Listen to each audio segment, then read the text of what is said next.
Ako si Jamie Vegas, nasa 8 gulang at residente ng Pasig City. Kasama ko si BJ Almira sa Parmali Pharmaceutical Corporation bilang warehouse man. Nanonood kami ng FB ng programa ni Senadora Risa Hontiveros tungkol sa tulong medikal. At kami ay nagpadala ng ID, ng mga video para makakomply sa kanilang requirements. At nangyari nga iyon, na-approve nga si BJ at pinadalahan siya ng pera by GCash na 2,500 dalawang beses. At napapanood ko at nakikita ko, nakausap niya by Zoom si Senadora Risa Hontiveros at Jay Bequema. Sa utos ni Senadora Risa Hontiveros na gawing testigo para sirain ang gobyerno at ang kumpanya ng Parmali Pharmaceutical Corporation, ay pinilit na papirmahin sa isang dokumento si BJ para katunayan tumanggap siya ng pera. Hanggat hindi gumagawa si BJ ng video at hindi siya pipirma sa dokumento o affidavit, ay hindi nila ibibigay yung pera. At nagkagulo na nga ang pamilya ni BJ. Nag-away na sila ng kanyang asawa, ng kanilang pamilya, at natakot na dahil sa pwede siyang kasuhan ng grupo ni Senadora Risa Hontiveros dahil sa tumanggap na siya ng pera. At itong huli ay gusto nga nilang pabagsakin ang gobyerno ni Presidente Rodrigo Duterte at ang Parmali Pharmaceutical Corporation. Kaya po lumabas si BJ, nabayaran po siya para siraan si Miss Mago at si Parmali. Ang alam ko po nag-offer ng pera kay BJ ay si Attorney J. Bequema, abogado po ni Miss Hontiveros. At ang alam ko po nagbigay ng mismong pera kay BJ ay yung main driver ni Miss Bequema. Doon po mismo ako nagtatrabaho sa warehouse at alam ko po yung ginagawa namin ay tama at wala pong nangyayaring anomalya. Sana inisip mo lahat ng sinabi mo na paninira, pinagpalit mo yung pakikisama ng lahat sa'yo, siniraan mo si Miss Mago, sinira mo yung tiwala sa'yo ni Parmali para sa halagang magkano, sinira mo lahat para lang sa malit na halaga. Nagpakasira pa sa pera, sana magsabi ka ng totoo. Kaya po namin patunayan doon sa loob po ng production na wala pong ganun. So ito na nga mga kababayan, no, si Jamie Vegas. So ito po yung dating warehouse man mga kababayan ng Parmali na talagang binakbakan din po ito nung hearing, no, doon sa Senado mga kababayan nung 2021 kung hindi ko nagkakamali, dahil di umano sa overpriced na mga PPEs mga kababayan, no, yung ginamit nung panahon ng COVID na mga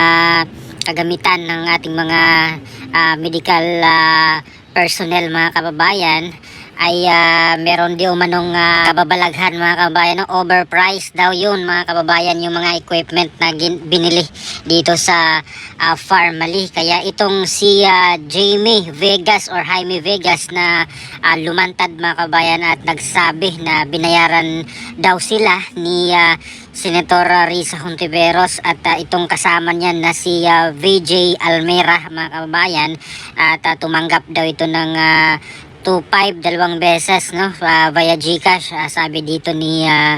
Jaime Vegas mga kababayan. At ito nga po yung kanyang binulgar, no, na para sirain mga kababayan ang gobyerno ni Pangulong Duterte at ang Farmally na company na kung saan ito yung nakakuha ng kontrata doon sa mga equipment na ginamit ng gobyerno ng Pilipinas noong panahon ng COVID at ilang buwan din po yun mga kababayan, no, na hearing nila doon sa Senado sa Blue Ribbon Committee kung hindi ako nagkakamali, no, sa si Senator Richard Gordon pa at nung chairman ng Blue Ribbon Committee mga kababayan at nakailang hearing din po sila doon mga kababayan at ito nga po ngayon itong si Jaime Vegas na nagsalita na pinilit daw pong papirmahin nga itong si VJ Almera na kung saan nakatanggap di umano ito ng pera, no, galing doon sa Farmally na siniraan po nila at itong gobyerno nga po ni Pangulong Duterte daw. Yun po yung objective nila at meron pong mga personnel dito nga binanggit pati yung abogado ni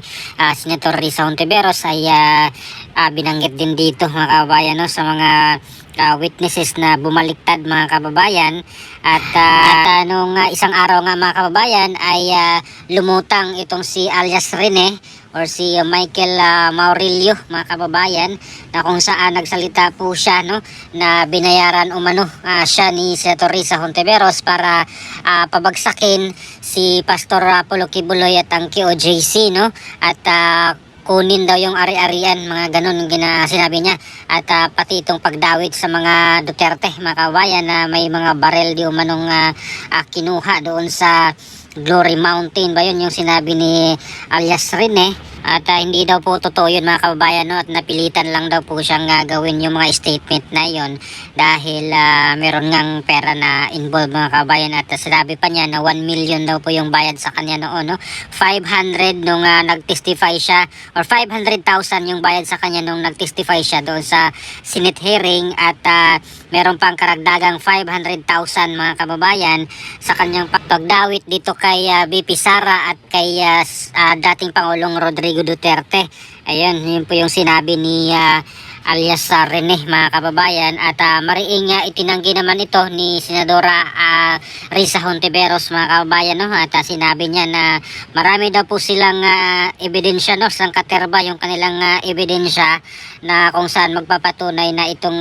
statement ngayon ni alias Rene ay gawa-gawa lang at paninira lang mga kababayan, no, sa kanya at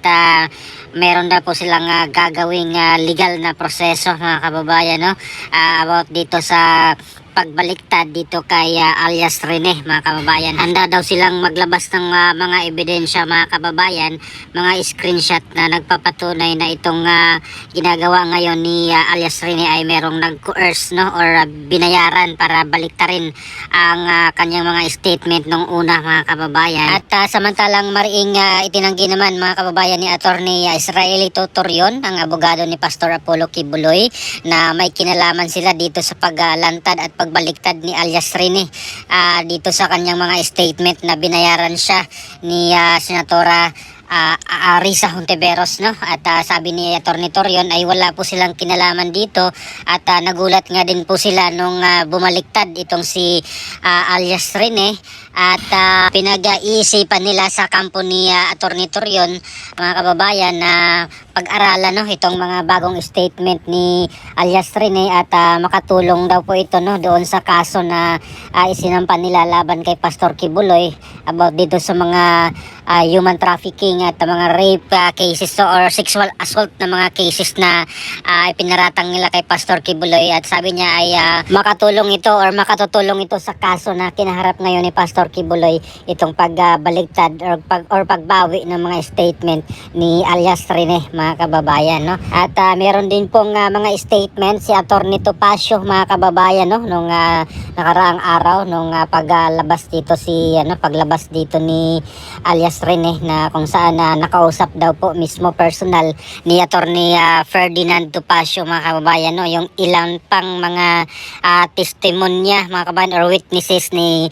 Senator Risa Hontiveros na bumaliktad din, no, nung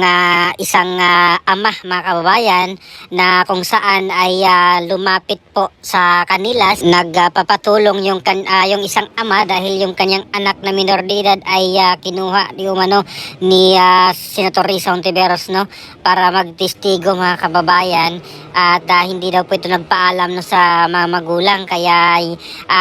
pumunta doon sa grupo ni Atty. Topacio, mga kababayan, at nagsalita, mga kababayan, no, na hindi nagpaalam nga itong grupo, mga kababayan, ni Senator Risa Hontiveros. So ano pong opinion nyo dito, mga kababayan, sa paglantad ng mga witnesses na kinuha ni Senator Risa Hontiveros? Una po nung kay Bicoy, mga kababayan, no, yung issue din yung Bicoy na yon, yung witness nila Senator Risa Hontiveros at ni Senator Trillanes noong 2019, at ito nga pong si Jaime Vegas at itong si VJ Almera, yung mga bodigero, no, na nagtrabaho warehouse doon sa Farmally, at ito ngayon si alias Rene na bumaliktad din. So ano pong opinion dito sa kanilang mga statement? Sa palagay nyo ba may katotohanan po ba yung mga sinabi nila ngayon, itong mga bago nilang or pagbawi ng kanilang mga statement tong una, no, doon sa Senate hearing na sinabi nilang binayaran daw sila, mga kababayan? So please comment down below. Maraming salamat. God bless po sa ating lahat.